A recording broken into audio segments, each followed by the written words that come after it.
हिरारीने भाग घेत असतात। याही वर्षी योगेश्वर येथील शोभायात्रेत सहभाग घेऊन पर्यावरणाचे संगोपन हे समस्त जीवांच्या हाती असते। एक जीव दुसऱ्या जीवावर अवलंबून असतो, म्हणून तुम्हा चतुर्विधा भूतग्रामा अभय द्यावे या स्वामींच्या वचनावर आधारित गुढीपाडवा शोभायात्रेत देखावा सादर करण्यात आला होता। हा स्वामींचा संदेश समाजामध्ये तळागाळापर्यंत पोहोचावा या उद्देशाने संस्थेने यात भाग घेतला होता। त्याचप्रमाणे गुणवंत विद्यार्थ्यांचा सुद्धा संस्थेच्या वतीने दरवर्षी त्यांच्या पाठीवरती अध्यक्षांच्या वतीने शाबासकीची थाप दिली जाते।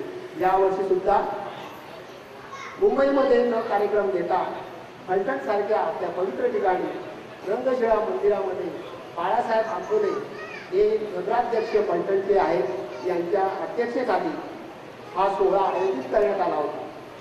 सर्वज्ञ समाज प्रबोधन संस्थेचे अध्यक्ष श्री पुरवबाई तसेच नगराध्यक्ष यांच्या हस्ते विद्यार्थ्यांचा गुणगौरव करण्यात येऊन मोफत वह्या वाटण्याचा कार्यक्रम पार पडला। कार्यक्रमाच्या सुरुवातीस सर्वज्ञ समाज प्रबोधन संस्थेचे फलटण शाखा अध्यक्ष परमार्थ सेवक तानाजी ऐवळे यांनी मान्यवरांचे स्वागत केलं, तसेच सर्वांचा परिचय करून दिला आणि असेच कार्यक्रम दरवर्षी इथे घ्यावे म्हणजे चक्रधरांचा स्वामी चक्रधरांचा संदेश हा सर्वांपर्यंत पोहोचवता येईल अशी इच्छा प्रदर्शित केली। सर्वज्ञ समाज प्रबोधन संस्थेचे कार्य याबद्दल थोडक्यात माहिती सचिवांनी दिली तर नगराध्यक्ष बोलताना म्हणाले की वह्या वाटपांचे कार्यक्रम तर अनेक संस्था करत असतात, परंतु वैज्ञानिक प्रगतीबरोबर मुलांमध्ये आज नवीन पिढी समोर येऊ घातलेली व्यसना देता यावर पालकांनी नेहमीच सावध राहणे गरजेचे असून सर्वज्ञ समाज प्रबोधन संस्था जे काही कार्य करीत आहे या कार्याची त्यांनी सर्वज्ञ चक्रधर स्वामींचे विचार सर्वांपर्यंत पोहोचवण्यासाठी कार्यात शुभेच्छा दिल्या आणि असेच कार्यक्रम सतत व्हावे आणि यासाठी फलटणकर सतत तुमच्या पाठीशी असतील अशी ग्वाही गुरुबाईंनी स्वामींच्या सूत्रांचा सहज आणि सोप्या शब्दामध्ये मुलांना त्यांचं समजावून केले। नंतर पालकांनी लीळाचरित्र व सूत्रपाठाचे यथार्थ ज्ञान घेऊन त्याप्रमाणे आचरण करून मुलांसमोर आदर्श ठेवावा असे आवाहन करून सुसंस्कारित पिढी तयार होण्यासाठी सदैव प्रयत्नशील राहावे असे आवाहन केले। त्यानंतर संस्थेचे जे अध्यक्ष आहेत गुरुबाई त्यांनी जे प्रकाशित केलेलं आहे पुस्तक संतांचे बोल, हे संतांचे बोल पुस्तक संस्थेच्या वतीने पालकांना त्याचं प्रेरणा करण्यात आले। त्यानंतर चंदीगड अशा ठिकाणी आता 30 दिवसांचा संस्थेच्या तर्फे भरघोस कार्यक्रम करण्यात आला आणि त्या ठिकाणी सुद्धा ज्ञानदानाचा कार्यक्रम करण्यात आला।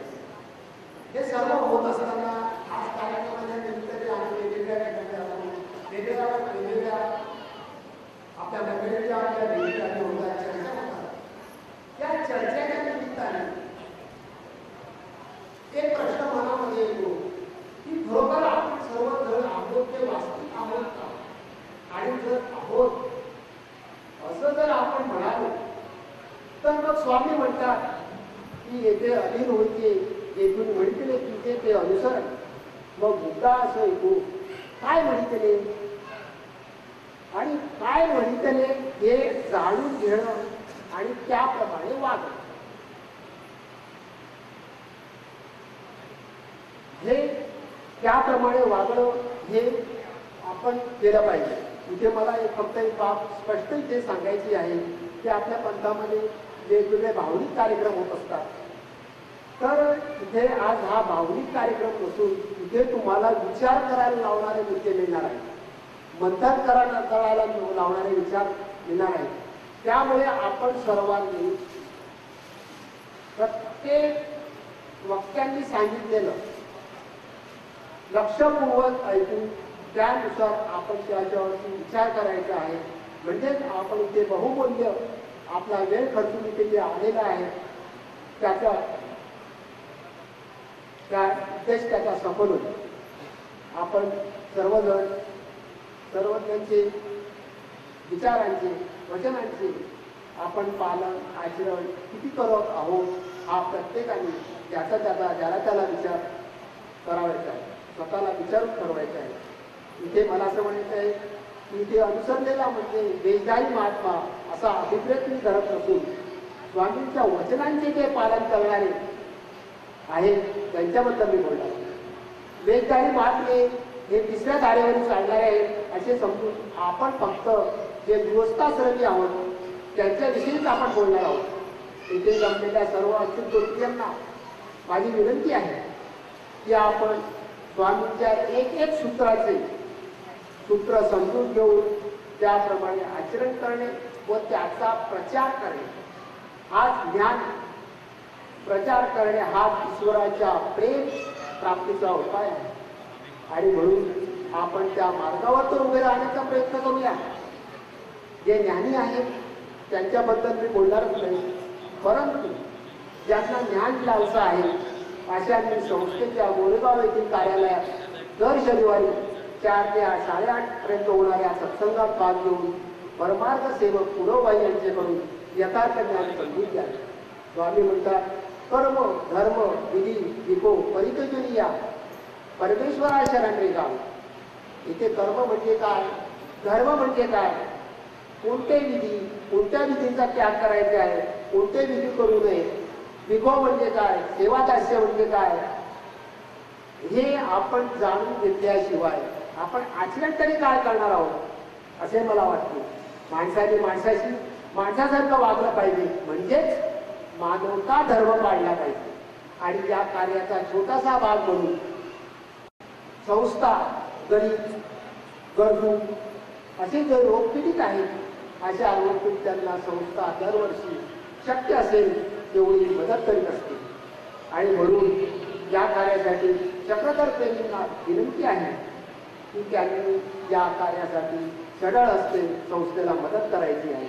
आणि म्हणूनच संस्था याच्यापूर्वी कधीही कोणाकाही मदतीसाठी गेलेली नाही, परंतु म्हणतात ना गावपर्यंत जावं काहीतरी विना सहकार नाही उठतात. आणि म्हणून आपण सर्वांना विनंती आहे की ही संस्था जी आहे ही संस्था ही आपली सर्वांची आहे. सर्वांनी त्यात भाग घ्यायचा आहे आणि सर्वांनी सहकार्य करायचे आहे. म्हणूनच आपल्याला विनंती आहे की आपण फक्त 10 रुपयाचे रुग्णमूल्य मदत 10 रुपयाचे एक कुपन आपण घ्यायचं आहे. ज्यांना ज्यांना शक्य असेल त्यांनी आपल्या मोदीप्रमाणे जास्त कुपन खरेदी करायचे. म्हणजे आपण संस्थेकडे आपण फंड जर उपस्थित झाला तर आपण जास्तीत जास्त रुग्णांना दरवर्षी मदत करू शकतो.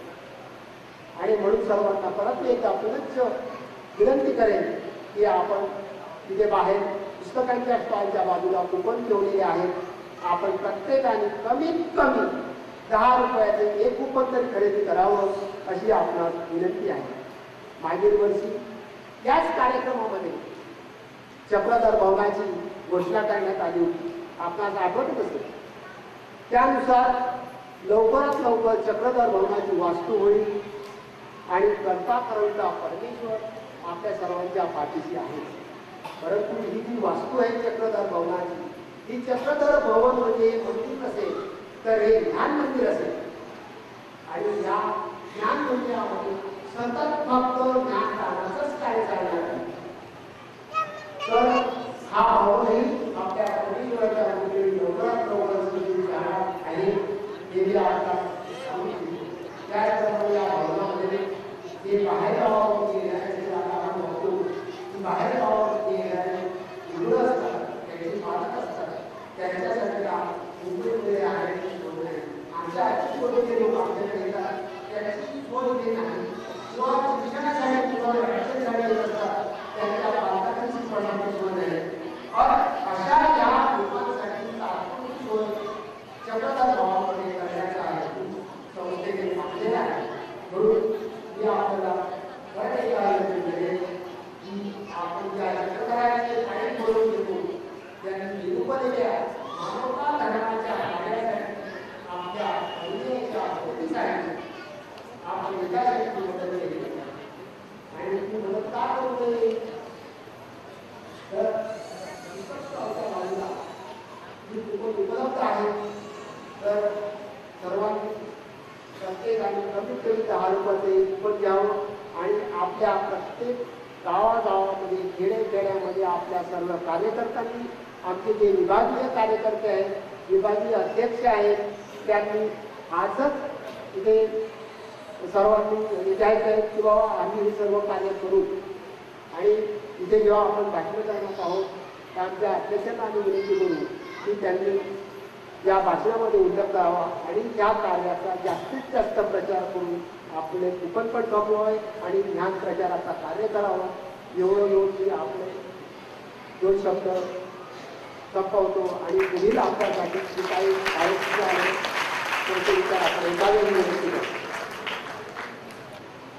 सर्वज्ञ समाज प्रबोधन संस्थेचे सचिव सन्मान्य श्री ढाके साहेब यांनी विस्तृत स्वरूपामध्ये संस्थेच्या कार्याचा आढावा घेतलेला आहे.